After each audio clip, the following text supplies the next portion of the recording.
भागीदारी दस्तक, भारत की आवाज। शांति और मानवता का संदेश देने वाले तथागत भगवान बुद्ध,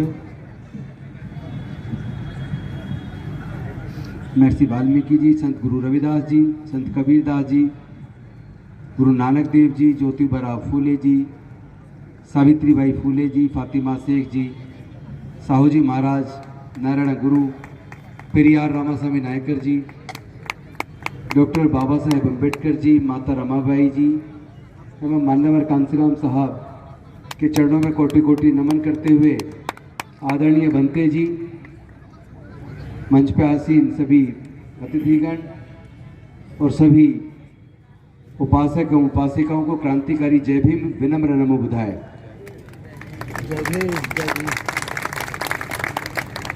सबसे पहले तो मैं आप सबका आभार व्यक्त करता हूं कि महाराष्ट्र के अंदर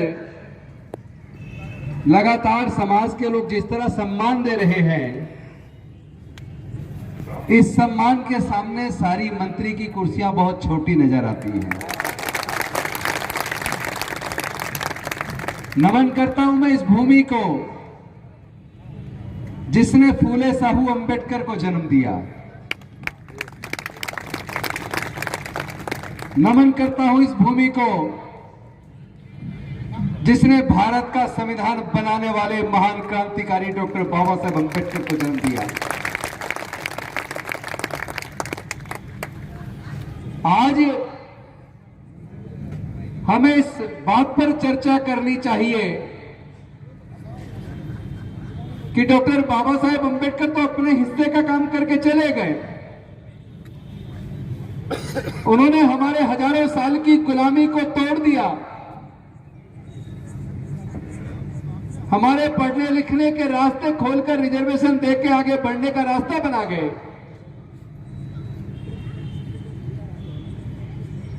लेकिन ये जरूर चर्चा होनी चाहिए, एक ही साथ भारत के अंदर दो दो आजादी के आंदोलन चल रहे थे। एक 200 साल की अंग्रेजों की गुलामी से आजादी का आंदोलन था।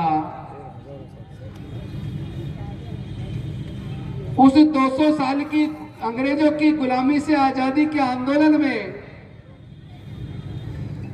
गांधी जी, नेहरू जी, जिन्ना जी जैसे सोइयों बड़े अंतर्राष्ट्रीय ख्याति प्राप्त नेता थे और उनके पीछे लाखों कार्यकर्ता थे। अंग्रेजों से 200 साल की गुलामी की आजादी में लाखों लोगों की जान गई। तमाम तरह के औजार हथियारों का इस्तेमाल हुआ। लेकिन मैं पूछना चाहता हूं आप सबसे, क्या उस आजादी की लड़ाई में कहीं भी देश की महिलाओं की आजादी और अधिकार की चर्चा थी क्या? क्या उस आजादी की लड़ाई में कहीं भी देश के दलित, पिछड़े, आदिवासी के अधिकार और आजादी की चर्चा थी क्या? तो वो क्या आजादी की लड़ाई केवल 10% लोगों के आजादी की के लिए थी क्या?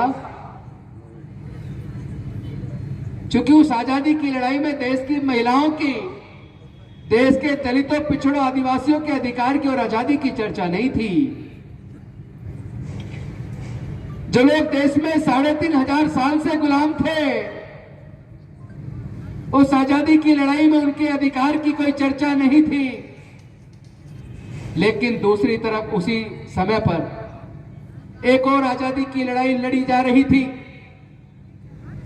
जो 200 साल की नहीं, 3500 साल की गुलामी से आजादी की लड़ाई थी, जिसको डॉक्टर बाबा साहेब अंबेडकर ने अकेले चंद साथियों के साथ लड़ा। और इस लड़ाई की खूबसूरती देखिए, डॉक्टर बाबा साहेब अंबेडकर ने कोई औजार हथियार का इस्तेमाल नहीं किया। उन्होंने इस लड़ाई को अपने बुद्धि और विवेक से, अपनी काबिलियत से, अपने तर्क से लड़ा। और हमारे दलितों, पिछड़ों, आदिवासियों और देश की महिलाओं की 3.5 की 1000 साल की गुलामी की बंदिशों को तोड़ दिया। भारत का संविधान बनाकर हमारे आगे बढ़ने के रास्ते बना गए, लेकिन मनुवादी ताकतें आज बाबा साहेब के बनाए संविधान को खत्म करना चाहती हैं। जरा सोच के देखो, अगर बाबा साहेब का बनाया भारत का संविधान खत्म हो गया और फिर से मनुस्मृति का शासन भारत में आ गया, तो देश की महिलाओं की क्या स्थिति होगी? देश के आदिवासियों, दलितों, पिछड़ों की स्थिति क्या होगी? क्या आपके आने वाले बच्चे फिर से गुलाम नहीं बन जाएंगे? इस लड़ाई को हमें लड़ना होगा।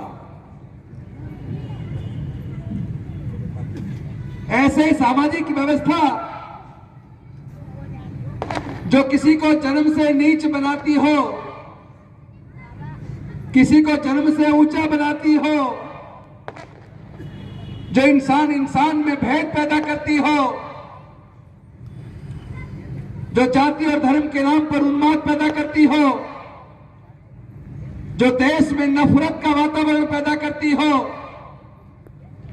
सच्चे देशभक्त भारत के सच्चे सिपाही किसी भी कीमत पर ऐसी सामाजिक व्यवस्था को दोबारा स्वीकार करने को तैयार नहीं होंगे। हमारे साथी ने सही कहा था, हम अभी भीमा कोरेगांव को नहीं भूले हैं, तुम भी मत भूलो।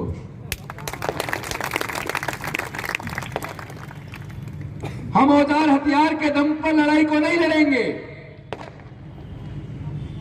ये लड़ाई विचारधारा की है। इस लड़ाई को विचारधारा से लड़ा जा सकता है। इस लड़ाई में अगर कोई बाधा है तो वो हमारे समाज के बीच फैला ये जातिवाद है। हम सब लोगों को जातियों से तकलीफ है, हमें जातिवाद से तकलीफ है, हम जातिगत उत्पीड़न से पीड़ित हैं, हम जातिगत उत्पीड़न से छुटकारा पाते हैं।